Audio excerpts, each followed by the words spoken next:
Welcome back, Pokemon trainers, for the second top 4 game of the day. We will have to see who's joining Bankful in the finals. We are joining Baz and Boyt for the second top 4 game here. My name is Baraj Actress and I'm pleasured. It is my honor to introduce you to my co-host Lou. How are you doing? I'm doing really well. I'm so excited for this game. It's going to be one of the most hyped up games that we're going to have in this tournament. I mean, we've showcased both of these players on stream already quite a few times, and they have some incredible teams as well. Really quirky Pokemon. There's Jinx. You know, there's little Jinx dancing about on the field, and then Jamie has the Pokemon of like Suicune and Superior, and it's just going to be really interesting to see what Pokemon he's going to bring. He's always got a little quirk up his sleeve, and I'm just excited to get another finalist here in Malmö. Yeah, it's really interesting to see two trainers both decide to bring their own style of teams here. Both, like you just mentioned, those special Pokemon. It's not like two pretty standardish teams. Like for previous tournaments, we saw how, for example, this Sydney International was taken by a pretty standardish team, by the pretty forwarding performance by Yuri. Great congratulations to that once again. But for that particular top 4 we're watching here, we have two pretty unique teams. We really do, and there's sort of a thing about you always kind of want to use your favorite Pokemon, but they're not necessarily the most competitively viable. You might want to just try and put it in your team and build around it, but often you just can't do it. But looking at these teams, you've got Volcarona, which is one of Baz's favourite Pokemon to use. You know, he's really got a great synergy with that Pokemon. Whereas Jamie, one of his favourite Pokemon is Suicune. And it's quite nice that they've got Pokemon that they are actually really fond of, utilising their play, and they're in top 4. Like, it's not just they've had a couple of wins with it. Over format to format, they decide to stick with their favourites and find ways to bring them to tournaments and have success. Like, not only bringing them to tournaments, but like only finding themselves in top 4 here at the Malmö Regionals. So, very great performance so far. I was really hyped to see what the Jinx is doing, and I was not only...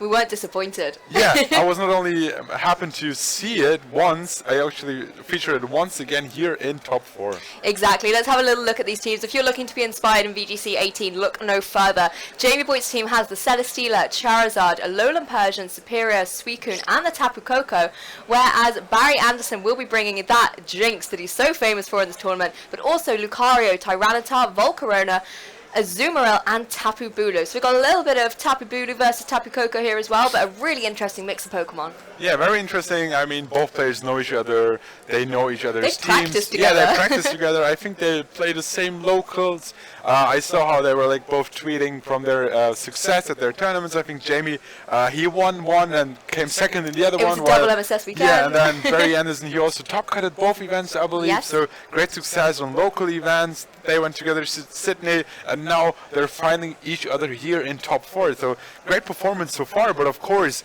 it's all about the friendship on the one side, but it's all about the battle. Yeah, you want to win this game. Exactly, and sort of looking at the teams, it's going to be really interesting what leads they're going for. Jamie's locked in his Pokemon there just a few seconds towards the end, and Barry now has joined him, so we'll be able to jump straight into this. But it'd be really interesting to see what mode they're going to go for. Obviously, Barry has a lot of really quick Pokemon in his team, the Adrenaline Orb on the Jinx. He's also got the Quiver Dance going on with the Volcarona, whereas Jamie has options with things like Tailwind on his Suicune. So I think there's going to be a little bit of mind games in this, and who's going to have the better ball positioning and better strategy to get speed up. But let's take a look at these leads. Alolan Persian and Tapu Koko coming out from Jamie Boyt, and Barry is bringing the Tyranitar and Lucario combination. I think this lead's going to Barry at the moment with that Tyranitar being really great against the Tapu Koko, of course, and then that Persian's not dealing too much pressure with that foul play into those two Pokemon. So it's actually quite exciting to see that Jamie went for the offensive route this time, going for that Koko lead. On the other side, though, we have Barry. We saw Volcarona and Jinx so often, but this time he goes for the Tyranitar and Lucario. Maybe he sees a really great chance in bringing his Tyranitar in a spot where he sets up Dragon Dances and then just sweeps through the team.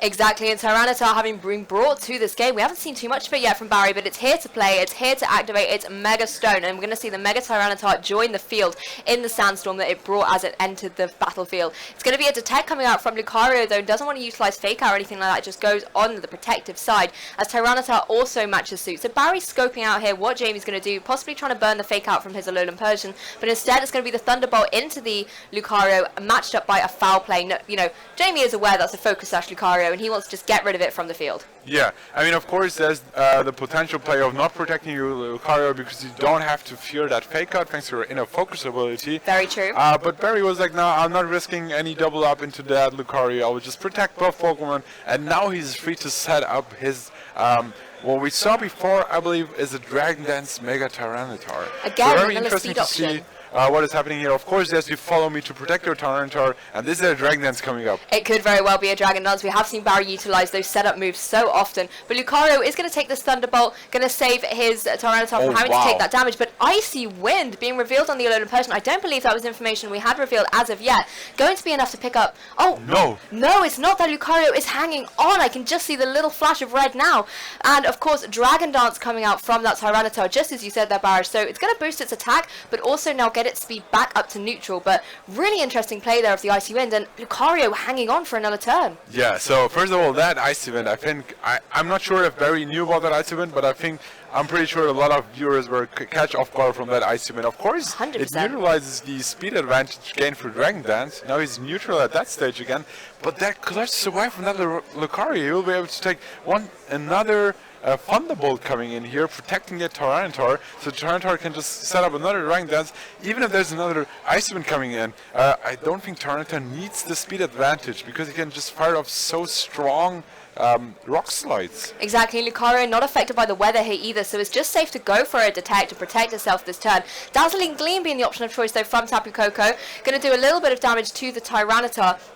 But Lucario is going to be able to protect itself from another Icy Wind, going to hang around, so that now Tyranitar, you know, having had its Dragon Dance previously, it's now back to -1 speed, but it just calls this so perfectly, goes for another Dragon Dance, Barry holding back, no fear at this stage. Speed is neutral, but that attack stat is something that Jamie really has to worry about. Yeah, I mean, let's talk about Jamie for a moment. He's still undefeated in this tournament. But I'm missing the Intimidate on his team because now the Tyranitar is so strong with his +2 rock slides. I think it can easily pick up the KO on that Tapu Koko. And talking about Mega Tyranitar, it is really strong with that Sandstorm boosting the special defense here. Exactly, when you've got to boost the special defense, Tapu Koko is not going to be happy about that. Goes for another Dazzling Gleam. This time, Lucario will be leaving the field. And thanks to, as you were saying, the special defense boost there, it's not going to be enough to do too much damage to the opposing Tyranitar. Foul play, though, might have something else to say about it, and it is enough to pick up the KO. So although that Tyranitar was high in attack, thanks to the Icy Winds by that good little kitty cat, it did not have the speed to outspeed these attacks. Yeah, so I think in the end that Icy Wind came in really clutch, making sure that you're still faster with both Tapu Koko and Persian. And even though I was talking about the special defense boost for Mega Tyranitar, which makes it so awesome because you're not only gaining higher stats for that Mega Evolution, but you're also having that special defense boost. So yeah, all we see from Barry so far was Follow Me and Dragon Dance, not dealing any damage other than Sandstorm chip damage on both Pokemon, and now he's down 2 Pokemon, so it looks really good for Jamie at this moment. Exactly, and I think Jamie switching from the Thunderbolts to the Dazzling Gleams as well really helped him out there. The Follow Me sort of then was completely negated, and Lucario, although it stayed on the field an extra couple of turns, it didn't really help Barry out too much. And as you can see, he's now had to bring in his 2 remaining Pokemon, which is going to be that Volcarona that he loves so much, and Tapu Bulu, a Pokemon I particularly love. It's one of those adorable little Pokemon that fires off hard wood hammers. So that goes straight into the Alolan Persian, going to take a little bit of recoil, but most importantly, this Tapu Koko is going to be able to go for an Electrium Z. Interestingly enough, Tapu Bulu moving very, very quickly on the field there. Yeah, very nice catch here. It might indicate that this Tapu Bulu is indeed carrying a Choice Scarf, making it faster than both Tapu Koko and that Alolan Persian. Unluckily, though, that Woodhammer was not enough to pick up the KO on that Persian. But neither is the Z move into that Volcarona, but in combination with that Ice Wind, is that enough? Oh, it is not. No, but unfortunately the sand may be just too much for the Volcarona here. It's incredible it managed to survive that Gigavolt Havoc. That was such a powerful Z move. But of course, Tapu Bulu coming in and bringing the grassy terrain was going to negate the boost that, you know, Tapu Koko loves to have from it. But of course, Sandstorm, it does actually subside. So Volcarona here sitting really pretty against both of Jamie's Pokemon. And now, all of a sudden, Barry with that clutch survive is bringing himself back. I know, first of all, that Alolan Persian, of course, is known for supportive moves, right? Fake out, then Parting foul play, shot. taking into consideration the attack set of your opponent. You don't need to invest into attack or special attack at all. But this comes in factor when you use Icy Wind, of course, because out of a sudden, like, you don't deal any damage. So twice in a row, that Icy Wind was not enough to pick up the KO, and we actually see a full fade. Yeah, we see a forfeit coming out really quickly there, meaning that Jamie Boyt will take this game 1. I think Barry knew he maybe couldn't come back from this, didn't want to waste any more time, and wants to jump straight into game 2 and mix up his strategy, particularly as well, although I'm sure both these players are very, very informed of, you know, the teams that their opponents are using. It might be Barry doesn't want to reveal any more information. Maybe he didn't know about the Icy Wind. That could be something Jamie did keep secret. At the end of the day, it is a competition. But, you know, congratulations to Jamie. There's such a dominant force, taking a double KO with Barry's team, forcing him to be down to his last 2 Pokemon very early on in the game. I mean, yeah, that Icy Wind paid off so much into this game. Of course, at the end, he wasn't able to pick up the KO, but thanks to that Icy Wind, he was still faster than that Volcarona, but not only Volcarona, he also lowered the speed of that Choice Scarf Tapu Bulu, so out of a sudden he was faster than both Pokemon on the field, even though he Kuro danced. So great play on Jamie's side, just leading off with that Alolan Persian and Tapu Koko, which didn't look too good against that Lucario-Tyranitar combination. At least that's what I thought at the beginning. Exactly, but the problem was Barry just kept setting up the Tyranitar. He never really dealt out any damage, and that just left Jamie to be in a position to just keep chipping away at it, and then when the time was right, just KO it. Yeah, so very great play on Jamie's side, and that clutch move in Icy Wind, I can say that like often enough, that was a really nice move here, really nice attack. I didn't see it yet from him on stream, so he probably kept it until this very moment where he brought it in and it paid off so much. Just to reveal it. So, if you're Barry now, what adjustments would you make going into game 2? Well, you have to attack sooner. You can't wait forever. Of course, you can set up Pokemon, and as we saw before, that Pokemon is actually about setting up and then attacking with strong Heat Waves, Rock Slides, Aqua Jets.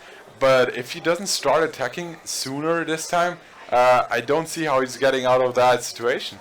Well, it's going to be the same lead from him with that Lucario and Tyranitar, so maybe he is going to mix it up, maybe go for just 1 Dragon Dance as opposed to 2. But there is a switch up for Jamie Boyt. He's bringing the Tapu Koko once again, but there's going to be the Superior on the field. One of his favourite Pokemon, a Pokemon we haven't seen yet on stream, so lots of interesting Superior, things. Really interesting choice. I think he used it before in previous years. He's once again bringing it 2015. back. We have to see which moves it carries. Of course, with his contrary ability, he's known for using Leaf Storm, and usually Leaf Storm lowers your special attack by 2 stages, but thanks to that ability, you increase your special attack through that attack. So first of all, you have a really strong Leaf Storm coming off, and then you just boost your special attack. So from every turn, the power doubles, and 3 times, 4 times the power. So it's like a really free interesting. setup. Yeah. And I don't see how Lucario or that Tyranitar are threatening that Superior. It's a really great lead here, and we'll have to see how that turns out for Jamie. We will certainly indeed. It's going to be the Mega Tyranitar though, however, of course, going up for Barry here. Interesting to see whether it will Dragon Dance or whether it will go straight on the offensive. And Lucario here not going on the defensive like it did in game 1 and going for the Follow Me. He wants to draw in any attacks, protecting that Tyranitar. Going for the Thunderbolt though, going to do some good damage in Electric Chain, take it down into the red as that Leaf Storm comes out from the Superior. So although this will be enough to pick up the KO on Lucario, it does leave Tyranitar free to go for a Dragon Dance if it would wish to. There's no risk of Icy Wind coming out from these Pokemon here, and it is indeed going to be the Dragon Dance. Yeah, very nice catch, of course. Now he's able to, he sacrifices his Lucario to be able to set up that Tyranitar. The question is, how fast is that Tyranitar now? Is that enough to outspeed Tapu Koko and Superior here? Depends on how he's trained, probably. We have to see how that works out. But even though he has that special defense boost thanks to that Sandstorm, plus 2 Leaf Storms, that's nothing you want to face here. It certainly isn't, but Jinx is on the field. That adorable little Pokemon has joined the field here. Slightly scary, to be honest, but that is a Pokemon that, again, if you're Superior and it has access to Ice Beam, you don't want to be facing it. Yeah, so let's see how that works out here. Another fake out Dragon Dance is a potential play, so you fake out the Superior, go for another Dragon Dance, and then at +2 stages, you should definitely outspeed those 2 Pokemon far up +2 Rock Slides. If they connect, they will deal a lot of damage. They really will, and if you've got access to something like Crunch as well, that's still going to do a huge amount of damage. Jinx will be going for that fake out into the opposing Superior, and Tyranitar will go for another Dragon Dance. You can see it's already really speedy, outspeeding the Tapu Koko, but he just wants to get his attack right up there so that he cannot be challenged. But Tapu Koko will challenge him with an Gigavolt Havoc. If this is going into the Tyranitar, I mean, it's got the special defense boost from the sand, but it's still going to do a chunk of damage. Yeah, especially because this time we are in electric terrain, because Tapu Bulu has not entered the field yet. We have to see if that comes out sooner or later.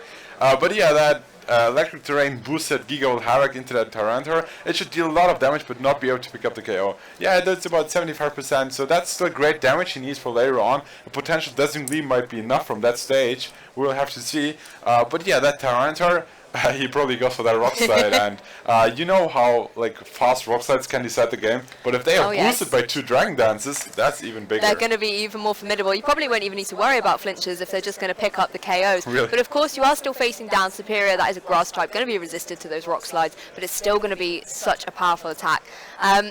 It's going to be hard to see exactly what Jamie's going to do here. He's got to find a way to get rid of that Tyranitar.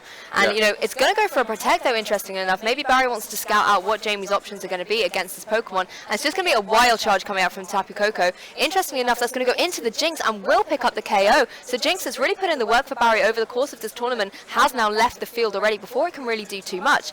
Leaf Storm, of course, coming out from Superior, but that Protect, really great for Barry there. I think Barry expected a double up into that Tyranitar, so he's like, okay, I'm protecting my Tyranitar, going for an Ice Beam into that Superior to lower its HP stat, and then not be able to attack those Rock Slides. Actually, we'll probably mess up Ground type and Rock types moves a little bit, because Rock types are like neutral to that Grass type, so they should deal a lot of damage. So there was no Ice Beam, lower the HP stat of Superior, but the Sandstorm is doing work here, and we see the Rock Slide connecting to both Pokemon. We will see 2 Rock Arts here. It is going to connect, and it does a huge amount of damage, enough to pick up the double KO. You can see Jamie's face there. I think he was really hoping that there would either be a miss or that one Pokemon might just be able to survive. But such a strong move there from Barry, and of course, Quiver Dance coming out. Volcarona celebrating the success there at Tyranitar. Yeah, I mean, that was amazing. You pick up 2 KOs and get a free turn for the Volcarona to boost up again.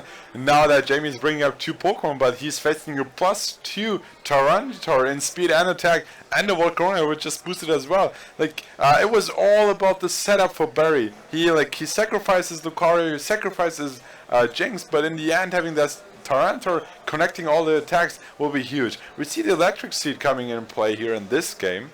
It boosts its defense, of course, but the question is, will he be able to take the boosted Heat Waves from that Volcarona as well? I mean, it has to be able to connect the Heat Wave, as will the Tyranitar have to connect the Rock Slide. I mean, again, Charizard, the Pokemon that just doesn't want to be taking any moves really from Tyranitar, and Barry in just such a dominant position here in this game too. 2 boosted Pokemon, and that Charizard will be Mega Evolving, revealing the Charizard EX. I think what we can expect here is Protect on that Protect on a Charizard and going into that Tyranitar. Well, that's exactly what's happening here. Charizard has gone for the Protect. It's listening to you here at the caster desk. And Celesteela, however, also goes for a Protect though. I think Jamie wants to see what Barry's going to be doing. So Tyranitar here locked into the Rock Slide, going to connect on nothing thanks to those Protects. And then of course Volcarona, what will it be going for? It's going to be activating the Fire EMZ and will be powering through a Protect. Even though it's still going to be going into a Protect, it's going to still do some good damage thanks to the boost. Yeah, Barry reading the Z move from Volcarona. Of course, then it makes totally sense to protect this Celesteela to take that Z move better.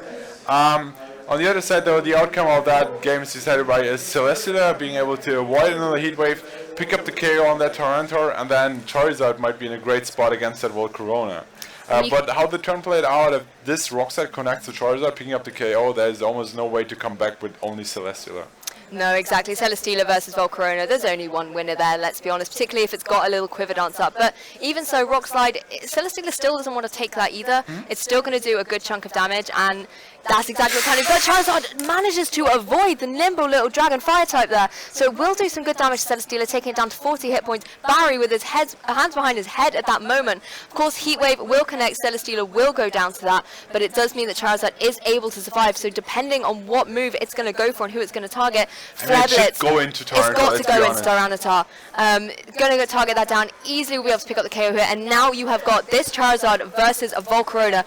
What a crazy avoid there. That clutch avoid there. I think without a avoid, of course, Charizard would just go down to the Rock Slide, and then the second go would go to Barry. But now things slowly change up. Of course, I mean Torrentor is such a great Pokemon, right? You set it up, but if you don't connect your rock slides in the end, you might still lose all your momentum. And we see Flabber's coming into that Volcarona. Let's see how much this does. I think that boosted ability Flabber's will just be enough to pick up the KO. It is enough to pick up the KO, and Jamie Boyt will be your second finalist here in the Malmö Regional Championships.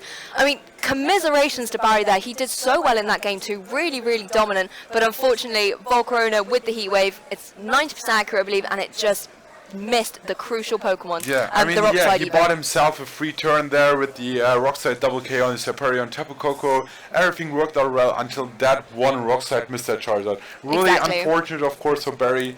Still a great job by Jamie Boyt. I mean, nonetheless, he never gave up. Yeah, he never gave up, and he just found himself in his, I believe, third regional finals yet. Will it be the third title, though? We will have to see. I think Ben has a problem with that. Exactly, it'll be UK versus UK. Really well played there on both sides of plays. Unfortunately, it came down to Rockslide miss, but I think both players showed off though what they're capable of. I'm still shaking from that game. That was crazy. But of course, it was the Rockslide miss, not the Heat Wave miss. But you know, there's just so much going on, and I think if you're Barry right now, that's kind of a tough loss. But you've also just played one of your really good mates. You're going to be able to, you know, cheer them on in the final, and it happens.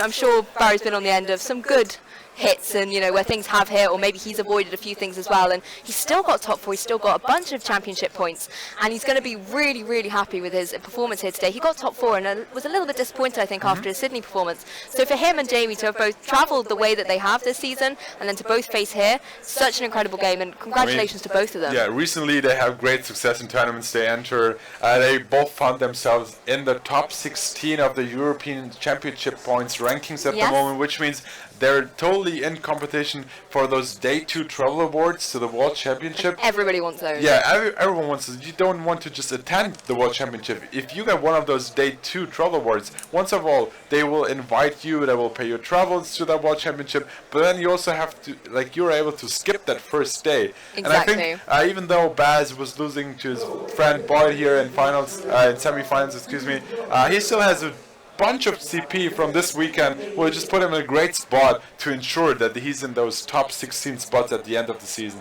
Exactly, and it'll be interesting to see who our winner will be out of Ben and Boyt. But what we'll do is we'll jump straight to an interview with Jamie himself, hear his little rundown on the match, and then give him some time to gather his thoughts, and we'll be back in finals. So don't go anywhere, we'll have an interview very soon.